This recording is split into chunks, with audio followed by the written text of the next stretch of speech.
Bagamat nanghihina, masaya pa rin ang 19 anyos na lalaking ito matapos siyang makitang buhay sa Dalupiri Island, Calayan, Cagayan.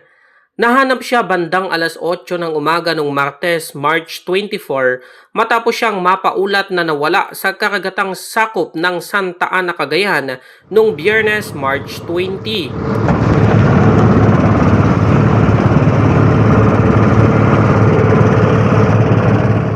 Nagkaroon po siya ng engine trouble. Then thereafter po, etong si LJ2, tinaw po siya ni LJ. Resume na po yung pagtakbo ng kanyang engine, kaya doon po nag-decide po yung ating crew na disengage po ang towing line. Then nung papalapit na po sila ng shoreline, doon na lang po nila nakita at napag-alaman na ito pong si LJ, fishing bangka LJ ay wala na po sa likuran nila, hindi na po sila convoy. Agad namang humingi ng tulong sa Coast Guard ang mga kaanak ng estudyante at isang search and rescue operation ang isinagawa.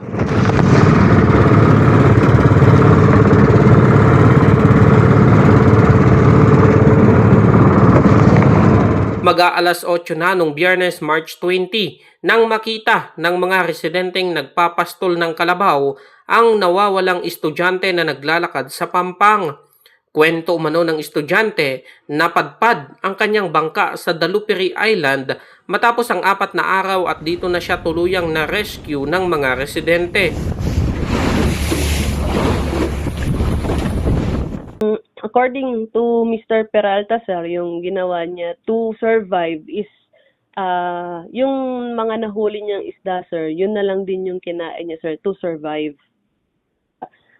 Raw fish yung kinain niya, sir, to survive the entire 4 days, sir. Ang nakwento niya, sir, regarding sa water, yung tubig dagat na rin, sir, yung ininom niya, sir, kasi wala din silang dalang. Naubos na yung dala niyang fresh water, sir. Sa ngayon ay nasa maayos ng kalagayan ang estudyante at nakadalo sa kanyang graduation ngayong araw, March 30 at nagtapos sa senior high school.